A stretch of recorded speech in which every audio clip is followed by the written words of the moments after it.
A Tribuna Piracicabana, um jornal de compromisso com seus leitores, desde 1974, trazendo informação com responsabilidade.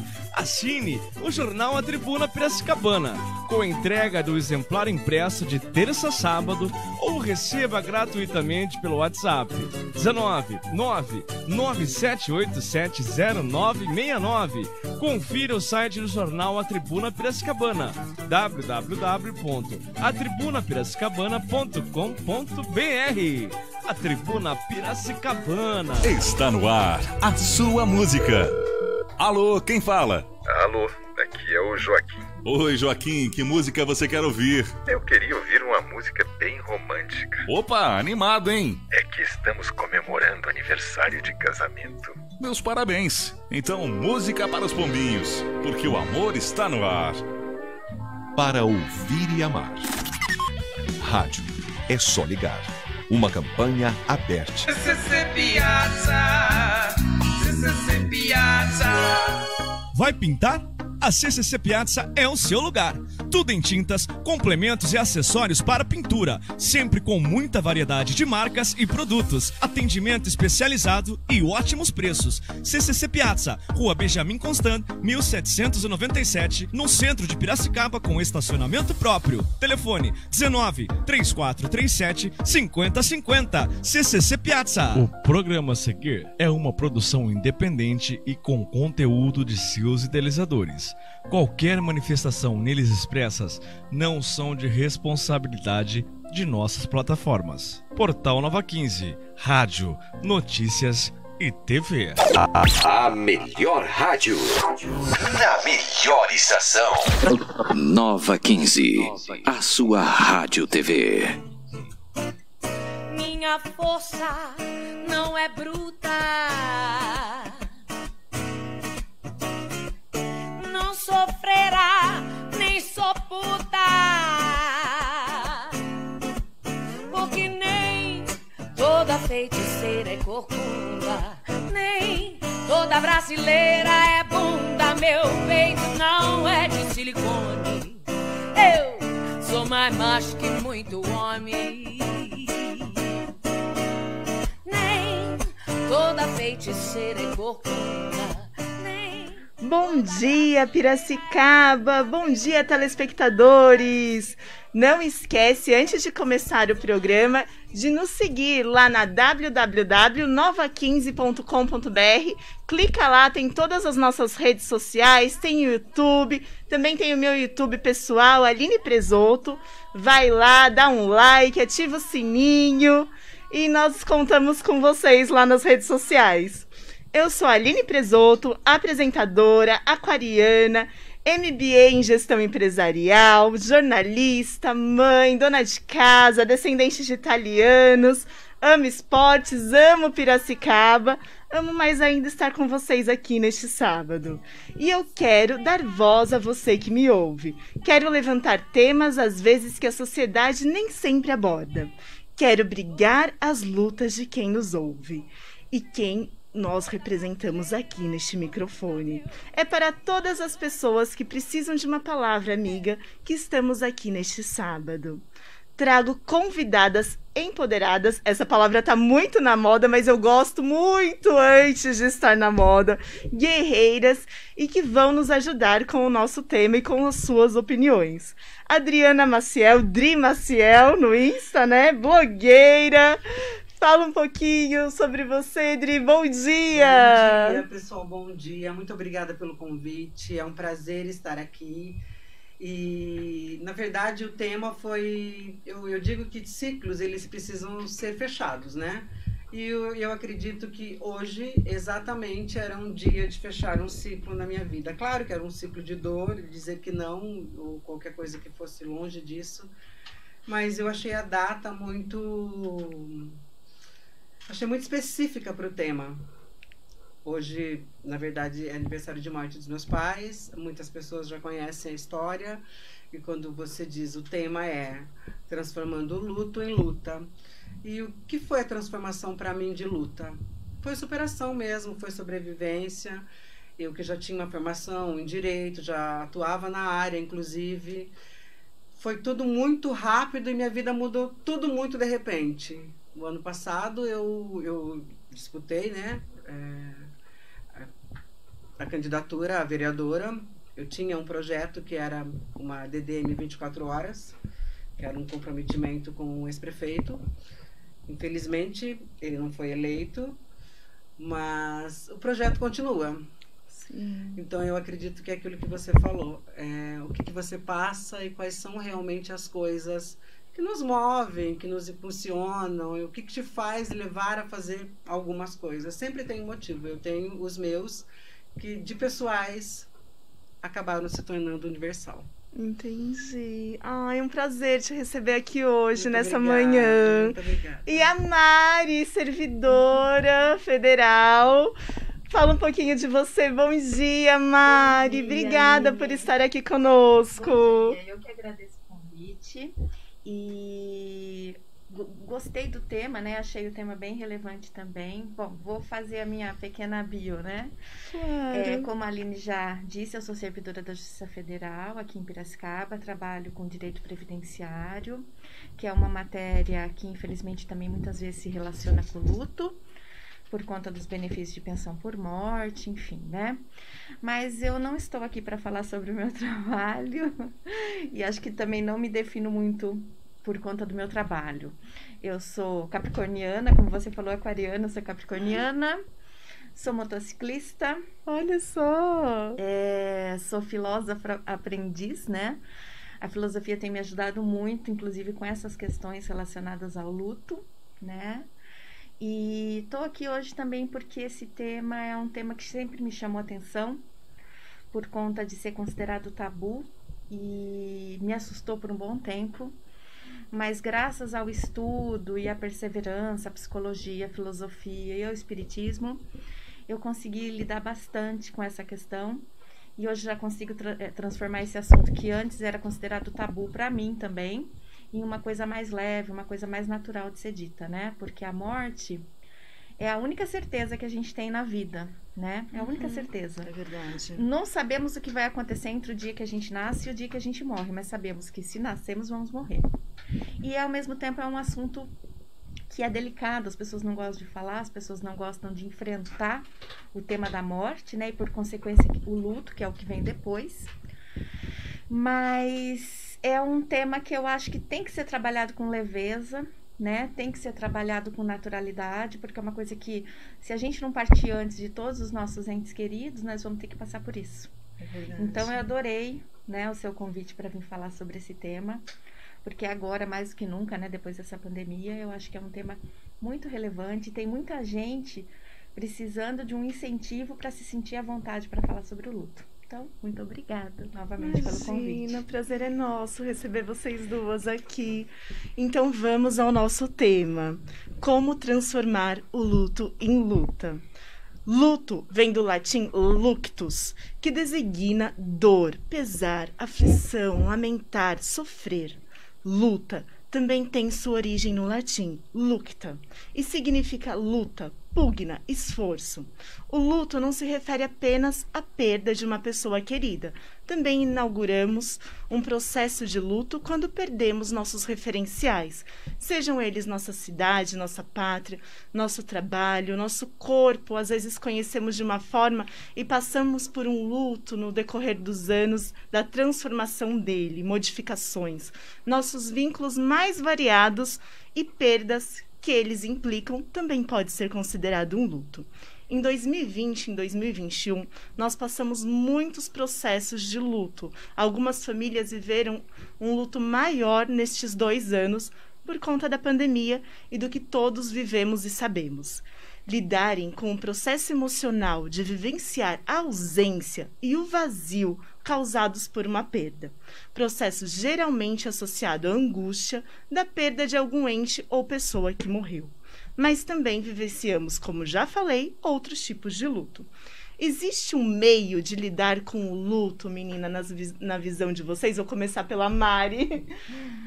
Então, a primeira vez que eu passei por um processo de luto foi um processo bem delicado por conta de eu nunca tinha perdido ninguém próximo, né? Eu tinha os meus avós, eu tinha todos os meus tios, todos os meus parentes estavam vivos. E por conta de um homicídio seguido de um suicídio, eu perdi uma pessoa muito próxima. Então, foi uma questão assim, numa idade eu tinha, na época, 21 anos, né? Que eu acho que você não está amadurecido ainda para tratar desse assunto. Sim. E a primeira perda da minha vida seria uma perda como essa, né? Uma perda violenta, uma perda traumática. No dia anterior, aquelas pessoas, né?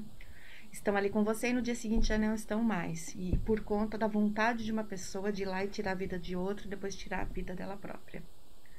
Então, eu estava numa fase na minha vida que eu tinha acabado de me formar e um mês depois eu ia prestar o exame da OAB, que acho que é a primeira coisa que uma pessoa que faz faculdade de Direito, né? Que é uma pessoa que faz faculdade de Direito almeja. A primeira coisa é a OAB. Então, a questão do luto versus luta, que é o tema de hoje, foi uma coisa que jogaram no meu colo e eu tive que abraçar. Porque eu estava vivendo um momento da minha vida que eu não pude me dar o luxo de parar, né? Eu não podia me dar o luxo de parar, de dar uma pausa, de passar por aquele processo de uma maneira mais adequada, né? A minha vida teve que seguir praticamente no dia seguinte. Então, a respeito do luto e da luta, eu penso assim, eu penso que existem diversas formas de luto, né? Eu já tive oportunidade, infelizmente, de passar por diversas perdas. Essa foi a primeira e foi uma perda violenta, e como eu disse, no momento que eu estava totalmente despreparada. Em compensação, no final de 2019, eu perdi meu avô com 97 anos. Mas vocês acreditam que a morte do meu avô foi uma coisa assim que... Não a morte dele, né? Mas o jeito como as coisas aconteceram foi uma coisa que me deixou feliz. Porque meu avô viveu 97 anos de uma vida plena, né? Meu avô nunca precisou de ajuda para ir ao banheiro, para tomar banho, para nada. O máximo que ele usava era uma bengalinha. E ele se sentiu mal, passou uma noite no hospital e no dia seguinte faleceu. Então eu fiquei pensando, vocês percebem a diferença entre o processo de luto e o outro? Sim. Porque no caso da perda do meu avô, nós sabíamos que por conta da idade ele, em algum momento ele teria que ir, porque é o processo natural da vida, como eu disse no começo do programa, né? E eu dei graças a Deus e agradeci muito por ele ter ido de uma maneira tão digna. Né? E celebrei a vida dele e agradeci muito a Deus pelo privilégio que ele teve. E o processo de luto do meu avô foi uma coisa muito mais tranquila, porque eu me sentia grata por ele não ter sofrido, eu me sentia grata pela vida que ele teve, digna até o final. Sim. Que meu avô era uma pessoa muito digna, ele não gostava, sabe, de precisar da ajuda de ninguém, enfim. Então foi um processo de luto mais natural. Então a primeira coisa que eu acho que a gente tem que avaliar são os tipos de luto. É verdade. Né? E que as pessoas nem sempre vão passar, não existe um script, né? Tem aquelas 5 fases do luto, enfim, mas não existe um script. Lógico, eu acho que nesses casos de perdas violentas, né, que foi o caso da minha primeira perda, uma ajuda terapêutica é muito importante. A presença dos amigos, a presença da família, a união familiar é importante. Sim. Então, o que eu tenho para falar a princípio, né, sobre luto é isso. Que o luto, ele se transforma em luta quando você, muitas vezes, não tem outra opção. É verdade. Né? Eu não tive outra opção. Tive que seguir com a minha vida, eu estava começando uma carreira, mas foi traumático. Mas sobrevivi, porque é um processo natural, né? O processo de luta é um processo natural. Que todos vamos viver se a gente não for antes daqueles que a gente ama. É verdade. E você, Dri, existe alguma maneira, você já nos colocou que hoje está fazendo aniversário, né, de falecimento dos seus pais. Tem alguma forma que você, olhando assim de fora, acha que é mais fácil lidar, ou tem alguma maneira de lidar com esse luto, ao seu ver? Olha, ao meu ver, eu acredito que o que faz a gente continuar lutando é a fé. Eu acredito que você tem que se apegar em algo para você seguir. Porque se você não tiver esse parâmetro, você realmente não consegue. independente de qual seja a religião, mas você tem que estar alicerçado em algo, porque senão, no dia seguinte, quando a gente acorda, já fica difícil de você associar o que aconteceu. E como também foi de uma forma brutal, como ela mesma colocou, e é muito parecido à situação que foi um homicídio seguido de suicídio, foi uma coisa bem parecida, inclusive. E aí no dia seguinte, quando eu acordei, eu não tinha certeza ainda se aquilo estava acontecendo para mim. Meu Deus. E aí você não sabe se você realmente está vivendo aquilo. E é como se você quisesse acordar de um sonho, de um pesadelo, né? E você não vai acordar. Mas você precisa seguir. Porque no dia seguinte, eu como filha, eu tinha que preparar tudo. E como? Então, eu para mim, a primeira coisa foi me apegar muito. Porque, as pessoas brigam muito com Deus quando acontece uma situação assim. E eu me apeguei muito a Ele. Porque era a única opção que eu tinha de conseguir continuar. Então, ao invés de brigar e de tentar perguntar, nossa, por que eu tentei mudar, né? Que as pessoas dizem sempre a mudança da pergunta, para que tudo isso? Mas isso tudo só foi muito tempo depois, porque eu também tive acompanhamento, que eu acho que é essencial, é impossível você não ter acompanhamento. Sim. Eu tive acompanhamento, que é inclusive da doutora Eliana Siqueira, eu faço questão até de agradecer, e doutor Jussier, que foram as pessoas que me acompanharam desde a primeira semana. Então foi todo um ciclo, e não foi um dia, né? São anos de terapia. Sim. São anos, porque eu acho que você, a cada data, a cada ano, a cada aniversário de morte, Sim. é uma sensação diferente, é uma maneira de olhar diferente, é uma expectativa diferente, e eu acho que é uma conclusão diferente que a gente tira das coisas e de tudo que aconteceu e o porquê de ter acontecido. Sim. Então, para mim, eu acredito que a única forma de você seguir é se alicerçar na fé, independente ela qual seja. Sim. E, lógico, baseado em terapia, em você ter todo um processo de acolhimento profissional que é super importante, senão realmente é impossível. É verdade. Eu posso fazer um parênteses Claro. a respeito do que ela falou? Ela falou sobre o dia seguinte, né?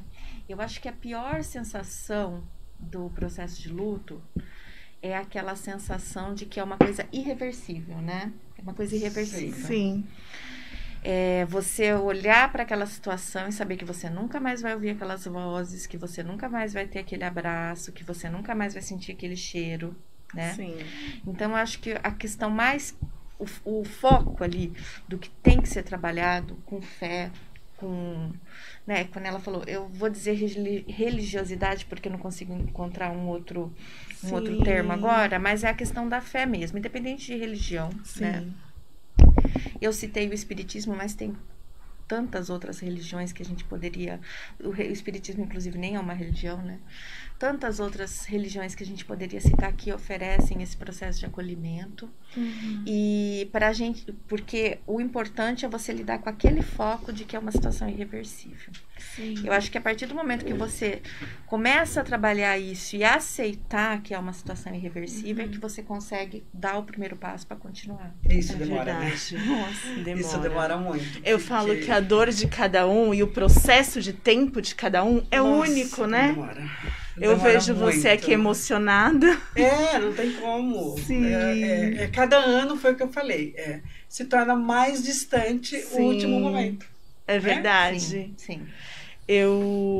Vocês contaram um pouquinho da história de vocês e eu fiquei pensando, desde quando teve o tema, eu fiquei pensando, meu Deus, como lidar com esse tema? Porque assim, tem dias que são mais fáceis, tem dias que são mais difíceis, que às vezes parece que você já passou aquele processo, já passou aquela terapia, já está bem para seguir, e de repente eu me via caindo de novo naquele luto, né? O meu processo de luto, assim, a família da minha mãe é daqui de Piracicaba, né? Veio da Itália direto para cá, e é uma família muito grande, né? E a do meu pai é uma família portuguesa que chegou em Minas, então se alojou lá, e também é uma família grande, então são duas famílias grandes. E minha mãe nunca me isentou do momento do luto. se tinha algum luto na família de uma tia dela, ou de algum primo, de alguma coisa. Eu perdi 2 primos muito novos, afogados, né? Em uma situação que até hoje não foi esclarecida. E, muito nova, tive que lidar com muitas perdas. E minha mãe me levava, fazia eu passar aquele processo. Algumas outras tias deixavam as crianças em casa, com babá, com alguém, mas minha mãe me fazia questão de me levar. Então, para mim, eu achava que quando eu tivesse que viver aquilo com alguém mais próximo até do que, né, aquelas pessoas que eu estava vivendo, ia ser, entre aspas, fácil. Eu já ia estar ambientada naquele processo. Sim. Eu me achava madura o suficiente de criança, né? Criança iludida. E achava que ia ser mais fácil. Fazem 5 anos que eu comecei uma perda atrás da outra, todo ano. Primeiro eu perdi meu irmão de um câncer fulminante, que morava aqui em Piracicaba. Eu já contei em alguns programas, mas nunca muito detalhado, sempre conto meio por cima. Depois perdi minha madrinha, que era uma segunda mãe, o meu padrinho, e este ano eu perdi meu pai, em abril. Ele já tinha idade, tinha mais de 80 anos, mas ele era um ex-jogador de futebol, árbitro, que corria todos os dias, que tinha uma vida muito ativa, que era muito lúcido. E, de repente, o ano passado, ele precisou ser internado por conta de um problema no coração e pegou o Covid no hospital. Onde deveria ser tratado, foi que ele teve contato. A gente blindava ele tanto, mas tanto. Nem eu tinha contato com eles, eu fazia chamada de vídeos, deixava a compra do mês no RAL, o que eles precisavam eu levava, deixava no RAL, para minha mãe não ter contato com eles, com medo. Mesmo eu fazendo isolamento, eu tinha muito medo de eles terem idade de passar alguma coisa. Ele foi se tratar, pegou esse Covid no hospital, entrou lúcido, andando, tudo bem, ele estava com um probleminha de saúde, mas ele saiu de lá sem lucidez, sem andar. Outra pessoa, eu não reconhecia meu pai quando ele saiu do hospital pós-Covid. E o Covid trouxe inúmeros danos de saúde para ele. Então ele chegou a sair do hospital. Mas o tratamento, eu achei que nem podiam ter dado alta naquele momento, mas deram. E o tratamento em casa era muito difícil. Minha mãe aqui em Piracicaba, eu em São Paulo. Foi contratada uma pessoa para auxiliar ela, porque ela também é mais nova, mas tem 70 e poucos anos. Então, assim, foi sendo tratado e foi feito tudo o que se podia. Mas, eu falo, o Covid não foi o óbito direto, mas foi quem causou todos os motivos para o óbito de uma pessoa que até então era um atleta e que a gente, assim, apesar de ter idade, não imaginávamos que íamos perder ele naquele momento. E daí vim para Piracicaba, fui pega num dia de manhã por essa notícia, né, no meio do trabalho. Vim para Piracicaba, é aquilo, você tem que enfrentar de qualquer forma aquilo, você tem que lidar, não tem outra escapatória. É aquele choque inicial e você tendo que resolver toda a burocracia e ainda tendo que amparar minha mãe, né, porque era uma situação complicada. Eu tenho uma irmã em Piracicaba e um irmão em Campinas. E enfrentei aquele processo. Foi difícil? Foi. Mas eu me isolei, eu criei um casulo.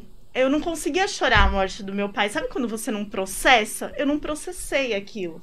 Eu estava tão indignada dele ter pego Covid no hospital e de tudo que foi acontecendo, que eu não consegui processar aquele luto. Eis que em maio, meu outro irmão, que também fazia isolamento social, que se cuidava, que já chegava nos lugares espirrando álcool em gel, às vezes para ir visitar meu pai, sabe? Tinha todos os cuidados. Ele pegou de um colega de trabalho. Ele era diretor de uma empresa, teve que fazer uma reunião, enfim. Pegou de um colega de trabalho e veio a óbito em junho. Foi entubado, tudo em maio. E veio a óbito em junho, bem no dia da minha mudança para Piracicaba. E daí foi que eu caí. Todos esses óbitos que eu vim falando para vocês, da minha madrinha, do meu outro irmão, do meu pai, no meu irmão mais novo, foi que eu não consegui segurar. Eu não consegui entender. Eu falava, meu Deus, mas ele tinha tantos planos, ele era tão ativo. Sabe, você tenta encontrar motivos, mas não existem motivos, né? E foi bem difícil pra mim, foi bem difícil mesmo. Daí eu chorei pelo meu pai, chorei por tudo que eu tinha passado, sabe? Fiquei uns tempos ausentes das redes sociais. E o programa, ele me trouxe um novo incentivo pra continuar, sabe? Eu tenho filho, sou casada, tenho minha mãe que hoje mora comigo, não quis deixar ela sozinha na casa dela. E, lógico, a gente segue pelas crianças, segue pela rotina diária, mas quando eu comecei a falar sobre temas femininos para outras mulheres, temas sensíveis, eu me vi, eu falei, poxa, tem tantas pessoas vivendo também tantas dores neste momento, então com a rádio eu posso levar uma palavra a mais, uma palavra amiga, algo a mais para essas pessoas. Não sou só eu que estou sofrendo. Muitas famílias, quem não perdeu o pai, a mãe, o irmão também nesta mesma situação, ou até de outra forma nessa pandemia. Então, assim, tá para mim aqui hoje, essa noite eu acordei no meio da noite e não conseguia mais dormir.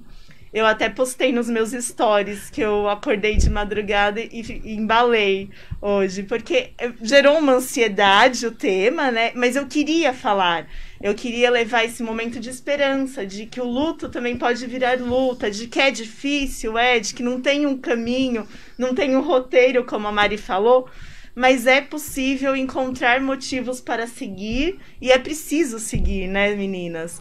De uma forma ou de outra, a gente fica emocionada porque é um tema que ainda toca a gente, sim, né? Como eu falei, mas a gente precisa seguir. Até no script fala que acho que não podemos ignorar a situação e tem muitas pessoas que se isolam, como eu me isolei, né? Às vezes também é um momento que a gente não sabe lidar, mas que quando a gente não sabe lidar, é o que vocês já falaram, a Mari já colocou, buscar ajuda, né, Mari? Se a gente passa por todas essas etapas e com muita fé, a fé é importante, eu sou católica, mas eu tenho uma religiosidade, eu tenho meu esposo evangélico, tenho contato com pessoas de diversas religiões e crenças, sou super aberta, eu acho que a fé não tem religião, né, fé é fé, sim. Então assim, a gente tem a fé e a gente busca na fé, mas às vezes nós devemos ter as duas, né, a fé e também a ajuda profissional. Mari, o que você pode falar mais um pouquinho sobre como buscar essa terapia? Como você enxergou que era o momento de buscar essa ajuda? Para mim? Isso.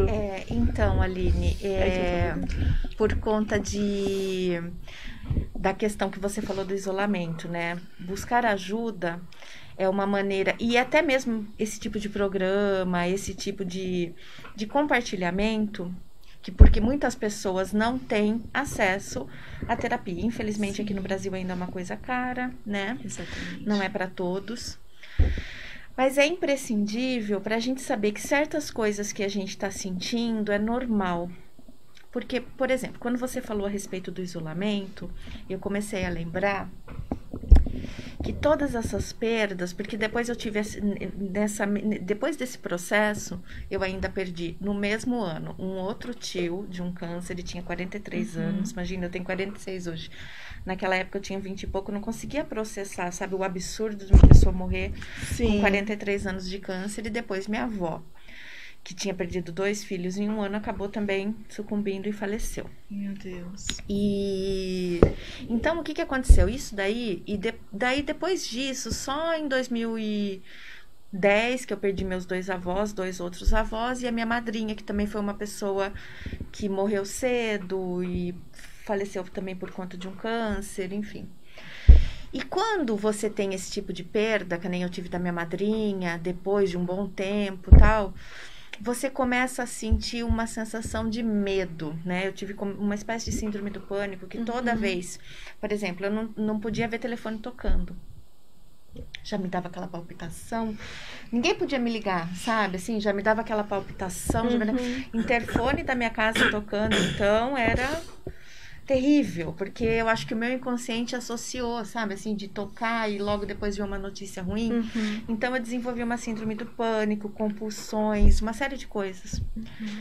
E quando você se isola, você acha que aquilo está acontecendo só com você, que você está enlouquecendo, que você tem algum problema. Você não consegue associar isso a todo aquele contexto de vida seu. Então é muito importante você buscar essa ajuda. Você perguntou, né? Quando eu vi que era necessário buscar uma ajuda, quando as coisas estavam saindo do meu controle. Porque você sair para, por exemplo, né, eu sou motociclista e eu gosto de sair de moto aos finais de semana, tal, para fazer passeios. Quando você começa a sentir medo de sair de moto, é uma coisa, né, que já é preocupante, porque é uma coisa que eu gosto, porque é minha válvula de escape, porque é uma coisa que eu amo. Agora, quando você começa a sentir medo de sair para trabalhar, daí você percebe que eu, por exemplo, nunca pude me dar o luxo de parar de trabalhar. Né? Como eu expliquei, a primeira perda, eu estava acabando de sair da faculdade, já trabalhava, precisava pelo menos da carteira da OAB para começar de fato a minha vida profissional. E então o momento que foi aquela, agora levantou a bandeira vermelha e agora é o momento, foi esse. A partir do momento que as coisas estavam me travando, que todo esse processo estava me travando, que eu comecei a sentir muito medo de perder as pessoas. E também comecei a sentir muito medo de morrer, porque eu achava que se eu saísse de moto, eu ia sofrer um acidente, eu ia morrer. E daí minha mãe ia sofrer tudo aquilo de novo que ela sofreu, com a perda das pessoas que a gente tinha perdido. E onde já se viu que minha mãe e meu pai não podiam passar por isso, então eu não podia me dar o luxo mais de continuar vivendo, porque eu não podia me dar o luxo de morrer, porque eu não podia causar esse sofrimento para eles. E também tinha muito medo que acontecesse alguma coisa com eles. Então, foi nesse momento que eu resolvi procurar ajuda, né? Tanto ajuda profissional, terapia, ajuda psiquiátrica para lidar com a síndrome do pânico. É uma coisa que também é tabu, mas eu não tenho vergonha nenhuma de falar. Psiquiatra, psicológica e a fé, como a Adriana falou, né? Comecei a estudar o espiritismo para tentar entender um pouquinho a questão da morte, que foi uma das doutrinas que me deram uma explicação assim um pouco mais próxima da realidade, que conforta o coração, né? Para mim conforta muito o coração saber que não termina aqui, e que a gente vai para um outro lugar, e que as pessoas estão lá, e que cada um tem a sua missão. Mas foi nesse momento, a partir do momento que a minha vida começou a travar. Foi nesse momento. E você, Dri? Você já falou da terapia, citou o nome dos terapeutas, né? Sim, nesse momento delicado. Eu posso dizer que eu fui agraciada, na verdade, porque eu nem precisei procurar. Como era já uma terapeuta que ela já nos conhecia desde... Pelo menos a minha, ela era muito amiga da minha família. Ela teve toda a delicadeza, eu falo, e a sensibilidade de pedir que a secretária entrasse em contato comigo. E assim, na semana seguinte eu já estava fazendo terapia. Então eu falo que o fundo do poço foi ali, naquele momento, mas eu tive uma mão, né? Eu tive alguém que pegou na minha mão, me puxou e falou: sofra todo o seu luto, toda a dor, chore, fale, se revolte, viva tudo, porque quando você sair daqui, e daqui a um tempo, você poderá falar sobre isso, e você vai estar pronta. E talvez se ela não tivesse me ajudado naquele momento, eu não sei como teria sido, porque eu não consigo ver essa possibilidade. Porque assim, primeiro que eu me senti órfã no dia seguinte. Essa foi a sensação. Voltar numa casa que estava vazia. Sim. E assim, por mais que eu voltasse inúmeras vezes, eu voltava por dias, eu tinha a sensação de que os meus pais estavam viajando, que eles viajavam muito e que eles iam chegar a qualquer momento. Então é uma coisa que, pra mim, foi assim. Eu trocava roupa de cama, eu deixava tudo limpo, eu achava que eles iam voltar. Mas era o meu cérebro ainda trabalhando aquela aceitação que não existia. Mas eu sabia que eles não voltariam. E aí eu tenho 2 filhas. Uma que faz psicologia e uma que faz biomedicina. Inclusive, era o sonho da minha mãe conseguir ver as netas formadas. Infelizmente, isso não vai acontecer, porque o ano que vem ela já não está mais aqui e é quando vai acontecer, né? E aí eu tinha que ser forte por elas, mas eu não estava conseguindo ser forte nem por mim mesma, porque eu não tinha condições. E aí eu tive esse amparo E aí, imediatamente, eu não dormia, porque eu ficava lembrando da cena e tal. E aí, a Eliana teve toda a sensibilidade de, na hora já passei pelo Dr. Jussier. Ele falou, não, eu vou dar alguma coisa para você tomar, para você pelo menos conseguir dormir. E é importante isso, porque as pessoas, elas entendem que alguém que procura um psiquiatra, ou que vai no psiquiatra, a pessoa está indo porque a pessoa é louca, porque isso, porque aquilo. Gente, isso não existe. Isso não existe. Eu tive síndrome do pânico também. Eu tive que tratar, eu tive que fazer todo um tratamento. E assim, ela dava num horário que era tipo, eu tava dormindo, eu acordava na madrugada. E as pessoas, até mesmo os profissionais que são de pronto atendimento, eles não sabem lidar muito bem com isso. Porque quando a gente chega, para nós, para quem tem, ou quem já teve, ou já passou por isso, sabe que é a sensação que você tá morrendo.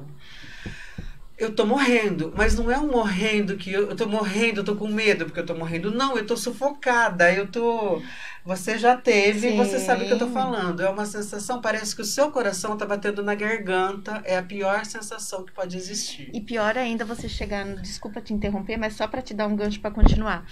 E pior ainda você chegar num pronto atendimento e as pessoas te olharem com uma cara, ai meu Deus, frescura de novo, né? Frescura de novo. Não é frescura, gente. Terapia, seja psicólogo, psiquiatra, não é frescura. Eu sempre falo isso nos meus programas. Eu até trouxe terapeutas em outros programas para falar a importância das pessoas se abrirem. Gente, estamos em 2021, não é possível que as pessoas tenham esse profissionais tabu. de saúde, né? Por profissionais de saúde, porque infelizmente você não é recebido com aquele tratamento que você deveria receber, com a sensibilidade que deveria ser acolhida num momento deste, né? Se a pessoa não tá bem, é uma coisa... Tá, passou. É pressão, é isso, é aquilo, não. O que é síndrome do pânico? Tá, o médico diagnosticou que é síndrome do pânico nesse momento. O que eles vão te dar? Um diazepam, né? Que é o máximo. Aí você fica um pouco aqui até você se sentir bem embora. Mas é este momento que eu acredito que, embora eles estejam assim com tanta coisa, que as pessoas não conseguem ter a sensibilidade de perceber. A pessoa não está bem.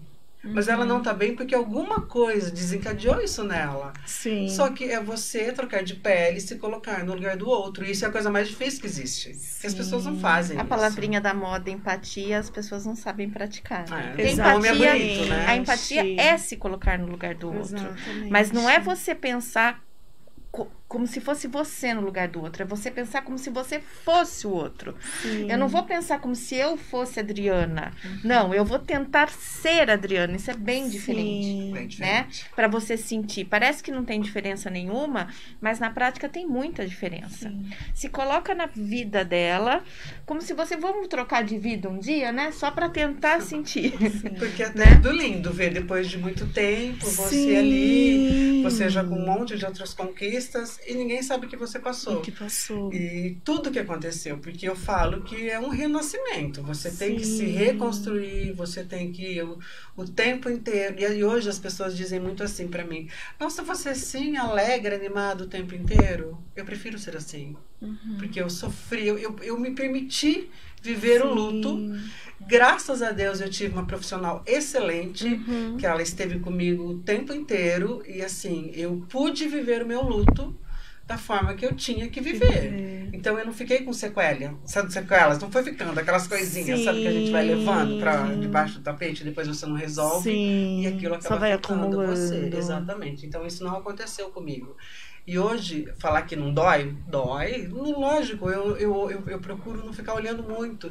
Mas em datas, meus pais não estão. Tem coisas que eu queria dividir, tem coisas que eu queria contar, tem coisas que eu queria que eles vissem, coisas que eu estou vivendo, conquistas que eu tenho, e eu não tenho mais eles. Aí o que eu faço? Eu faço muito isso. Aconteceu isso semana passada, inclusive. Eu estava gravando num lugar, e até, inclusive, eu acredito que ela deva estar vendo. E na hora, foi uma coisa muito... Eu acredito muito nessa coisa de espiritualidade. Eu olhei para o céu e o céu estava fechado. Tipo, não estava um sol, estava fechado. Quando eu olhei para o céu abriu com um sol maravilhoso. Aquele sol refletiu e é como se eu tivesse sentido a minha mãe ali. Olha só. E naquele momento eu fechei os meus olhos e eu pensei assim: nossa, mãe, você não tá aqui, mas eu sei que você está vendo e vibrando por tudo que está acontecendo de bom para mim. Sim. E quando eu fiz isso, a funcionária dela pegou esse momento, que era inclusive na joalheria, ela pegou esse momento. E foi uma coisa tão forte, quando eu olhei para a foto, porque eu pude sentir a minha mãe muito ali comigo. E foi o que você falou da espiritualidade, né? Sim. E o lidar com isso, e não tem nada a ver com religião, gente. Exatamente. É uma conexão que você tem Sim. com as pessoas e com o universo, né? Se permitir sentir isso também, né? Porque muitas vezes a gente fica com vergonha de ter esse tipo de sentimento. Sim. Ou então fica com vergonha de Vão contar achar que esse tipo de coisa aconteceu, Sim. né? Sim. A minha madrinha, quando ela morreu em 2011, eu sempre gostei de moto, mas nunca tive coragem de aprender a andar de moto. Daí, com 35 anos, eu resolvi. Falei, eu tenho que fazer alguma coisa por mim, tenho que fazer uma coisa nova. Minha carreira já estava lá consolidada, já estava trabalhando no tribunal e fui aprender a andar de moto. E vocês sabem, né? Moto é um tabu, né? Ou se ama ou se odeia. E a minha madrinha foi uma das únicas pessoas que me incentivou. Inclusive, eu emprestava a motinha da filha dela para andar de moto, para treinar aqui em Piracicaba antes de eu comprar a minha. E daí, o que aconteceu? Quando eu comprei a minha primeira moto, minha madrinha nem viu essa moto chegar, porque ela faleceu, né? E eu sempre ficava com aquilo. Daí, assim, eu sei que uma das perguntas aí é sobre a conquista, né? Uma das minhas maiores conquistas foi conseguir fazer um trechinho da Rota 66 nos Estados Unidos de moto. Que é uma coisa que é o sonho de todo motociclista, Sim. né? E daí eu sempre falava. Daí eu teve um dia que eu tava passando por um lugar assim maravilhoso, que é o Zion Park, nos Estados Unidos, na Califórnia. E um lugar lindo, né? E a minha madrinha, ela também sabia andar de moto. Naquela época era raro, né? Mulher andar de moto, mas ela sabia. E daí, naquele dia, eu senti, como ela falou, eu falei, gente, como eu queria que ela estivesse vendo que eu consegui estar aqui pilotando uma Harley Davidson na Califórnia, fazendo um trecho da Rota 66. E no mesmo momento eu senti, nossa, mas ela tá vendo. E eu com fone de ouvido escutando música, e começou a tocar uma música do Coldplay, e ela amava Coldplay. Sabe aqueles... Sim. E eu comecei a chorar, eu me deixei, sabe? Falei assim, eu vou chorar, eu chorei, tudo que eu tinha que chorar dentro daquele capacete, ouvindo aquela música, naquele lugar maravilhoso. E senti ela ali comigo também. E não tive, e não tenho vergonha de contar esse tipo de coisa. Sim. Porque eu acho que é necessário a gente passar por isso, sabe? As pessoas se reprimem demais, né? Eu cheguei, óbvio, no destino, que já era logo depois com o olho tudo vermelho de tanto chorar, né? Eu chorei porque eu tive uma lembrança, porque eu vivi um momento, porque uma pessoa que não está mais aqui nesse plano físico estava comigo nesse momento. Sim. E desculpa o termo, mas o que vocês vão pensar, né? É bem isso, né? Né? Porque, gente, a gente tem que se permitir. Sim. O processo de luto, ele se torna mais suave, né? Não vou nem dizer tranquilo, mas suave, quando a gente se permite. Se reprimir é a pior coisa, mas infelizmente ainda a maioria das pessoas se reprimem. A maioria das pessoas nega o tratamento por preconceito, como ela diz, psiquiatra, nós, né? Se eles soubessem o quanto é mais simples a partir do momento que a gente aceita que a gente precisa de ajuda, né? E a Adri contando quando a Eliana, terapeuta, foi até você e não você foi até ela, né? Ela foi espetacular. Eu tenho certeza que é Deus que tocou ali ela. Né? Ele preparou. Então é assim, é a fé, a religiosidade paralela com a terapia. Então a gente vê as duas numa mesma situação, e você relatando, eu até fiquei emocionada, porque pra mim foi um momento muito sensível dela, e ali tava Deus falando no ouvido dela. Isso. Vá até a Adriana. E que bom que ela viu, sentiu, né? E foi. Sim, porque eu acho que eu nem teria forças para ter ido. Sim. E aí eu me senti extremamente acolhida, porque eles faleceram na segunda, na terça-feira foi o enterro, na quinta-feira eu já estava na terapia. Olha então só. Foi assim, tudo muito rápido. Mas existe uma coisa também que eu não comentei, mas eu quero comentar porque eu achei importante agora, e eu também não quero que fique despercebido isso. Sim. 15 dias antes, a irmã da minha mãe tinha falecido, porque ela teve um câncer de mama. Imagina, para minha avó, que foram 2 filhas em 15 dias. Nossa, sua avó era viva, então. Minha avó era viva. Minha avó, inclusive, estava no dia do local. Nossa, meu Deus. E aí foi... E uma outra coisa também, eu não sei com você se foi ou se você se lembra disso, mas eu me lembro muito que poucas foram as pessoas que eu tive mesmo do meu lado, que estiveram comigo. Porque eu não sei se as pessoas tinham preconceito sobre o ocorrido ou se as pessoas tinham dificuldade para lidar com o que tinha acontecido ou elas não sabiam o que dizer sobre, mas eu me senti muito sozinha. Tirando a minha família, que todo mundo se uniu absurdamente naquele momento. Os meus tios, né, que eram os irmãos da minha mãe, e a família do meu pai, todo mundo se uniu muito, porque parece que nós só tínhamos nós mesmos. Entendi. Todo mundo estava fazendo todos os julgamentos. Sim. E era uma coisa na sequência da outra. E todo mundo, parece que não existia ninguém. Eu não tinha mais amiga, eu não tinha mais ninguém, porque as pessoas elas se sentiam desconfortáveis de vir falar comigo, mas para perguntar, viu, você tá bem? Você tá precisando de alguma coisa? Mas é aí que são pessoas que existem nas nossas vidas, Sim. eu acredito que colocadas por Deus. Sabe por quê? Eu tinha uma massagista, que eu inclusive vou citar, que é a Ivone Andriota. Sim. Ela foi na minha casa me levar um floral. E ela todos os dias passava pela minha casa para saber como eu estava, ou ela levava alguma coisa diferente para ver se eu comia. E ela cuidou também da minha tia, porque minha tia tinha muita dor, então ela fez todo o processo final de massagem. E aí ela foi a única pessoa que eu me lembro que apareceu, assim, na continuidade. Eu tive amigas que naquele momento, eu tive uma amiga que eu não posso dizer que não, que saiu de Campinas, e na hora ela e o esposo estavam na minha casa, que é a Flávia e o João. Eles são coach, inclusive, e naquele momento. Mas no dia seguinte, enterrou, acabou, é como se enterrou, acabou para todos. Só que a gente tá vivendo aquilo. E ninguém mais tá vivendo com você. Não, eu, graças a Deus... A não ser a sua família. Eu graças a Deus, essa vivência. Eu não posso dizer isso, sabe, Adriana? Porque os meus amigos, eles já tinham passado por processo de perda algum tempo antes, né? Eu tinha uma amiga que tinha perdido a mãe um ano antes da nossa formatura e um amigo, que são os meus melhores amigos, né? A Glaucia e o Alex. Um amigo tinha perdido o pai também. Alguns meses antes de eu perder minha primeira madrinha, né? Que foi essa que morreu em 98, o marido matou ela e se matou em seguida. Eles tinham perdido. Então, assim, eles estiveram sempre presentes. E eu tinha uma outra amiga, eu nunca vou esquecer, a Amanda, que na época a gente ia pra faculdade juntas também. E eu lembro que eu tava em casa no dia seguinte, dormindo. E ela chegou lá pra me visitar e foi. E me abraçou na cama e ficou ali deitada comigo, sabe? Assim, e eu querendo falar tal. E uma coisa que eu achei muito importante que aconteceu comigo naquela época, e que eu acho que foi fundamental, eu tinha necessidade de ficar o tempo todo contando, sabe, assim, relatando. Porque eu me indignei muito naquela época. Imagina, eu tinha 20 e poucos anos, era a primeira perda que eu tinha sofrido, então eu tinha necessidade de ficar falando e repetindo e contando aquela história.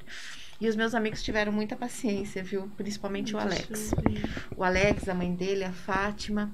Eu ia muito na casa deles e ficava repetindo a mesma história. E como eles tiveram paciência comigo naquela época. A minha terapeuta fez isso porque eu contava. Mas eu posso dizer que foi uma coisa que eu me sinto privilegiada, porque eu sei o que você passou e que realmente a maioria das pessoas se afasta.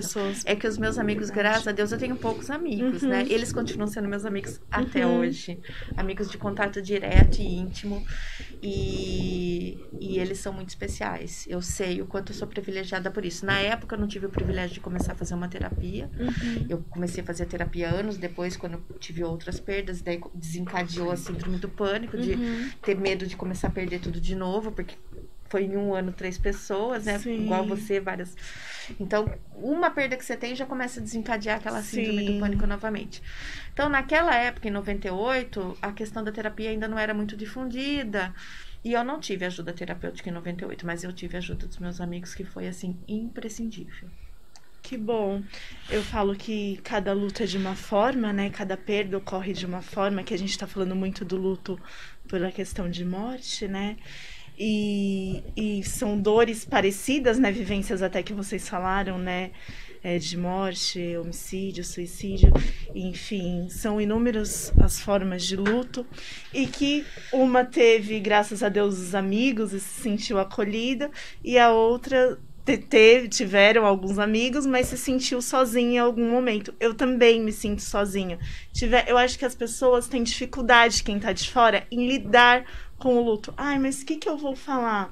Fale qualquer coisa, mas esteja ao lado da pessoa, né? Principalmente em tempos de pandemia, né? Isso, só pergunta se tá bem, se tá precisando de alguma coisa. Eu só mandei uma mensagem pra saber se você tá bem. Se você tá bem. Precisa muito, gente. Como ela falou, né? Levar uma coisa diferente pra pessoa comer. É o né? gesto, não é o valor, né? É o gesto, levar um floral, mas que sensível da parte dela de estar ali. Na hora, ela, apesar que ela ficou o tempo inteiro comigo, ela se preocupou até levar uma toalhinha pra mim no velório. Olha então, só. por isso que eu falo, são pessoas e pessoas. Sim. E ela foi assim, durante todo o tempo, ela passava na minha casa, ela deixava alguma coisa pra eu comer, ela levava floral pra mim. Sim. Era aquela preocupação comigo, com as meninas, sabe? Então, são pessoas que não dá pra gente simplesmente apagar e esquecer. Exatamente. Você vai levar pra vida toda. E a Mari colocou muito bem que nos tempos de pandemia, a gente já está isolado. Tudo bem que a gente já tomou vacina, às vezes primeira e segunda dose, muitas pessoas, mas a gente está começando a sair, começando a ter agendas profissionais, mas ainda existem pessoas que estão de home office, existem pessoas que foram demitidas, que foram obrigadas a ficar em casa nesse momento. Então, neste momento que essas pessoas já em isolamento sofrem um luto, meu Deus, tem um peso muito maior. Então, as pessoas que estiverem ao redor ou tiver contato com quem sofreu uma perda, tem essa sensibilidade que as pessoas que vocês tiveram nas suas vidas, né, tiveram. E a gente está nos momentos finais do programa. Poxa, eu ficaria aqui conversando horas com vocês. Queria dar a mão, abraçar nesse momento, porque é um momento sensível, né? Mas para quem nos ouve, o que eu posso falar é vivencie todas as etapas. Tenha a fé, a religiosidade, junto com a terapia. Vivencie todas as etapas, a tristeza, o choque da notícia, o estresse que toda aquela situação pode causar, a ansiedade. Às vezes a gente se culpa, então vivencie essa culpa, a raiva. A gente pode se permitir sentir raiva em algum momento, mas saiba encerrar todos esses ciclos, e se necessário, sim, a terapia, e aos poucos volte à rotina, volte a viver, lembre dos momentos bons e dos ensinamentos que aquela pessoa te trouxe, que isso, o luto não apaga, né? Que a passagem da pessoa para outro plano não vai apagar. Ela não estar mais aqui fisicamente não significa que a gente não tenha que olhar em algum momento com os olhos brilhando, com as duas experiências que vocês tiveram, né? Você lá nos Estados Unidos e você na loja. A gente sente ainda eles aqui com a gente, e que bom que a gente sinta esses momentos de forma alegre e lembre de ensinamentos ou de experiências que em algum momento a gente consiga viver de forma leve. E se em algum momento também a gente quiser chorar, chore, se permita, né? Porque a gente não tem que ser forte o tempo todo. A gente pode passar aquela fase de sofrimento, né? Mas a gente pode estar vivendo a vida, pode estar alegre, como você falou que os seus amigos te veem muito alegre. As pessoas me falam, nossa, você tá muito bem nas redes sociais, você é sempre alegre. Mas assim, eu não vou ficar chorando nas redes sociais, né? Já até aconteceu de alguma vez ou outra, mas eu geralmente quero levar alegria para as pessoas, esperança nesse momento difícil que a gente vive, né?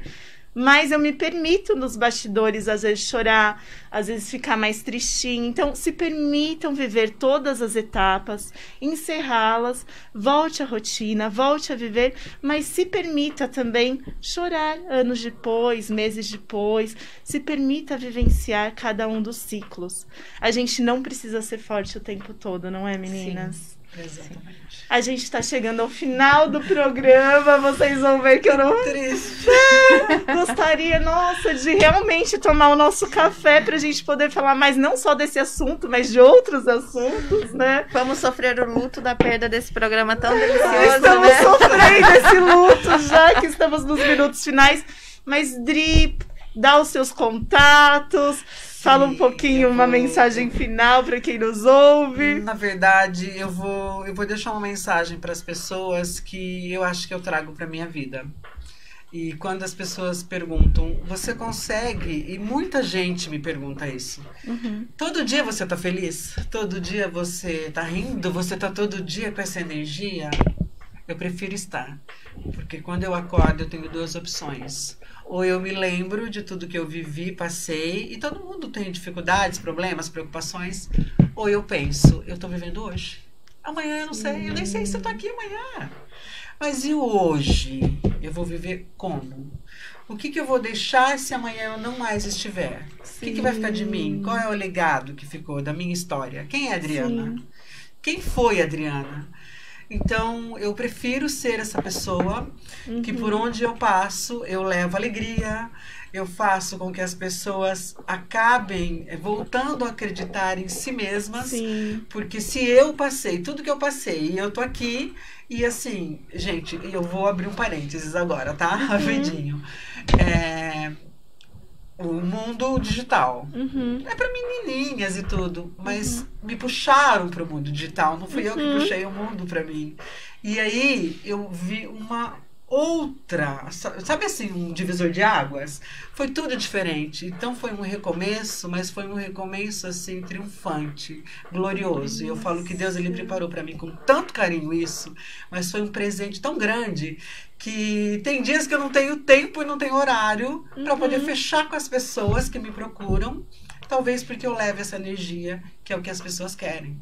Porque a gente já vive tanta tristeza, tanta dor, tanta coisa. E aí você quer estar perto de quem já passou por outras coisas, porque eu acho que as pessoas se inspiram muito. Eu não gosto muito de usar essa palavra de influencer. Eu acho que é muito pesado você falar que eu influencio você a fazer tal coisa. Ainda mais pra nós, né? A gente sabe que tem um peso. Sim. E aí eu falo que o que é o interessante disso? É até onde as pessoas realmente são influenciadas de uma forma boa com a vida que eu levo e com as coisas que eu faço. E acredite sempre, porque todos os dias sempre existirão oportunidades para mim, para você, para ela. Sim. Mas a gente tem que ter os bons olhos para poder enxergar. A minha mensagem é Passa seus contatos também, Sim, como te achar passar nas redes sociais. E o meu é @Adriana M. Soares _, que é o meu Instagram. Eu vou deixar o meu telefone de contato. Claro. 19 99 770 8611. Tenho uma assessoria. E tô aberta para uma nova entrevista, mais duas para terminarmos. Que a gente vai Obrigada, meninas, vai ser um prazer. E você, Mari, um recadinho final e seu contato. O meu recadinho final é para que vocês se sintam à vontade para sentir tudo que vocês têm que sentir. Não sintam vergonha de sentir, não sintam vergonha de procurar ajuda, não sintam vergonha de estar num dia que não é um dia bom, né? A vida é um ciclo, a vida é movimento, a vida é líquida. Então hoje pode ser que você não esteja tão bem, mas dê uma chance para que amanhã as coisas sejam diferentes. E se as coisas continuarem de uma maneira...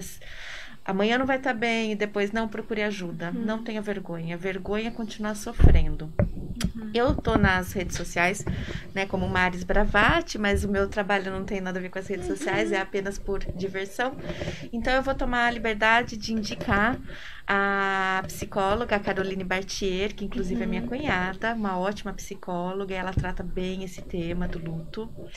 E a Caroline também é profissional de saúde, né? Então ela tem essa sensibilidade de lidar com essa questão específica do luto. Então, deixa eu ver aqui certinho como ela tá.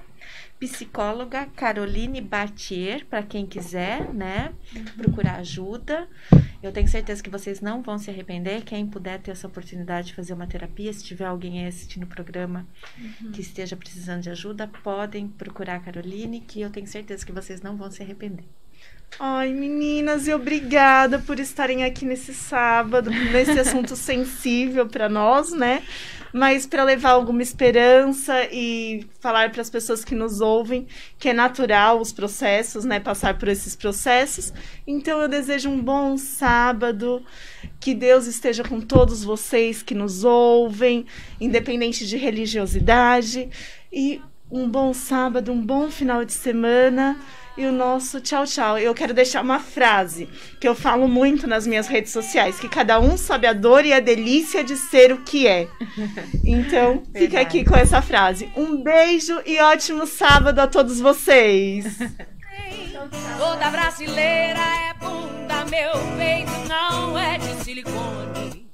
Eu sou mais macho que muito homem. Nem toda feiticeira é corcunda.